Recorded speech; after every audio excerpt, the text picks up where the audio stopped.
मैं एक कहानी आपको बता रहा हूँ, थोड़ा ध्यान से इसको सुने कि समय कितना बलवान है। आप बहुत ही पैसे वाले हैं, बहुत ही बलवान हैं, लेकिन समय जब आएगा ना तो आपका न पैसा काम देगा ना आपकी ताकत काम देगी। इसलिए कि अच्छे अच्छे लोग जो है पैसे वाले, एक से गामा पहलवान जैसे लोग आज मिट्टी में चले गए। इसलिए इंसान को कभी अपने आप पे, अपने पैसे पे, अपने धन दौलत पे कभी भी घमंड नहीं करना चाहिए। किसी देश में एक राजा रहता था और राजा की बहुत बड़ी हुकूमत थी, काफ़ी धन दौलत उनके पास था, काफ़ी नौकर चाकर उनके इसमें रहते थे। डेली शाम में उनके यहाँ एक बैठकी लगती थी। एक बार राजा कहीं शिकार करने के लिए जा रहे थे, तो उस वक्त गाड़ी का दौर उस वक्त भी था, तो एक गाना बज रहा था, कबीरदास का दोहा बज रहा था। उसको सुनने के बाद तो राजा के मन में पता नहीं क्या आया कि वो ड्राइवर से बोला कि भाई गाड़ी घुमा लो, हम शिकार में आज नहीं जाएंगे। ठीक, ड्राइवर ने गाड़ी घुमा ली। वो अपने महल में आ गए और उनके माइंड में ये बात आई कि हम इतने बड़े राजा हैं और हम जब दुनिया को छोड़ देंगे, दुनिया को अलविदा कह देंगे, तो ये हमारी इतनी बड़ी संपत्ति है, धन है, दौलत है, ये है, इसको हम कैसे ले जाएंगे। ये बहुत बड़ा मसला राजा साहब के सामने आकर खड़ा हो गया। उन्होंने अपने वज़ीर से कहा कि भाई, हमारा एक सवाल है, अगर हमारे एक सवाल का जवाब अगर कोई भी परफेक्ट दे देता है, हम संतुष्ट हो जाते हैं उसके जवाब से, तो हम उनको जहाँ तक होगा हम काफ़ी धन दौलत देंगे। वज़ीर ने कहा कि ठीक है, हम ढूंढते हैं। उन्होंने बहुत से लोगों को कहा कि राजा साहब का एक सवाल है, उसका जवाब जो देगा उसको राजा साहब ने ऐलान किया है कि हम काफ़ी धन दौलत देंगे। बहुत सारे लोग आए, लेकिन उनकी बात से राजा साहब संतुष्ट नहीं हुए। तो कुछ 2-4 दिन के बाद ये बात जब पूरे इलाके में फैल गई, तो एक आदमी आया, बोला कि ठीक है, मैं राजा साहब का जो सवाल है, मैं उनके सवाल का उत्तर दूंगा। वो पूछा कि राजा साहब क्या सवाल है।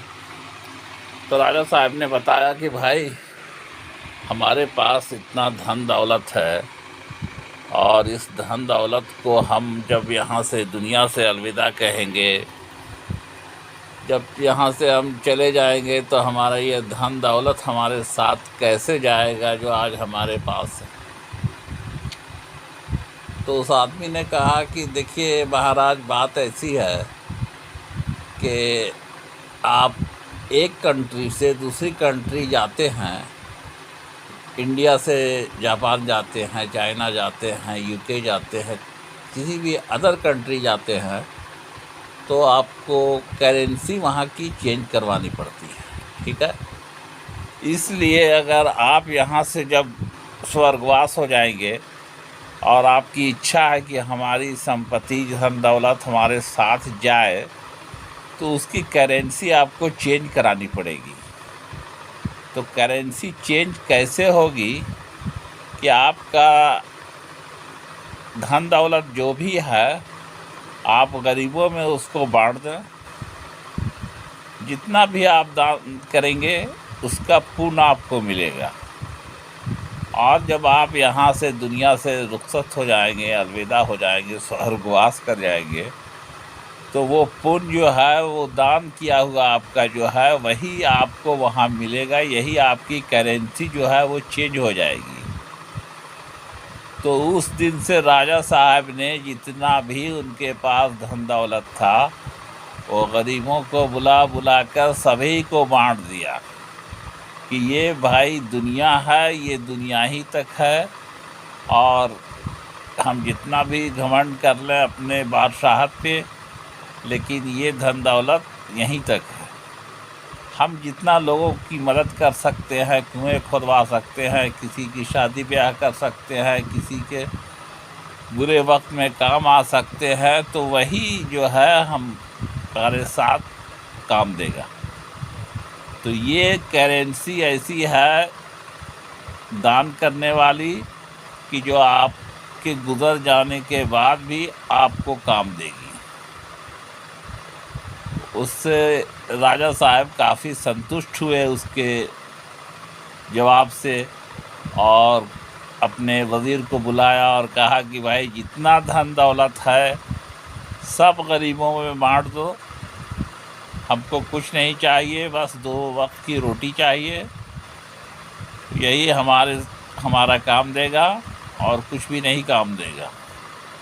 तो ये हुआ कि इनकी ये करेंसी चेंज हो गई इस रूप में कि इन्होंने दान कर दिया, गरीबों की भलाई किया, जो जिस तरह के थे उनको उतना मिला। इसलिए भाई इंसान को कभी 2 चीज़ पे, एक अपनी ताकत पे, एक अपने पैसे पे, कभी भी घमंड नहीं करना चाहिए। इसलिए कि बहुत बड़े राजा, बहुत बड़े ये सिकंदर थे, बहुत बड़ी सियासत उनकी थी, लेकिन जब गए तो उन्होंने ये कहा था अपने लोगों से कि भाई मैं जब यहाँ से रुखसत हो जाऊँगा, अलविदा हो जाऊँगा, तो आप लोग मेरा हाथ जो है बाहर निकाल देंगे, ताकि लोग ये समझें कि ये खाली हाथ जा रहे हैं। इसलिए भाई मेरे इस संसार में अपना प्रेम भाव भाईचारा बनाए रखें, और आपसे अगर बन पड़े तो किसी का भला करें, बुराई ना करें। इसलिए कि आज का युग ऐसा है कि हर एक दूसरे को देखकर जलते हैं, एक दूसरे को देखकर ये करते हैं। ऊपर वाला जिसको भी देता है वो उसकी नीयत देखकर देता है कि आप लोगों के साथ क्या कर रहे हैं। आप 2 करोड़ के मकान में या 200 करोड़ के मकान में रह रहे हैं, तो आप तो रहते हैं एक कमरे में, लेकिन बाकी कमरों में तो आपका गुरूर, आपका घमंड रहता है। इसलिए इस बात को गौर करें, सोचें, और हमारा वीडियो अगर आपको पसंद आए तो लाइक करें, शेयर करें, यही हमारी विनती आपसे है। धन्यवाद।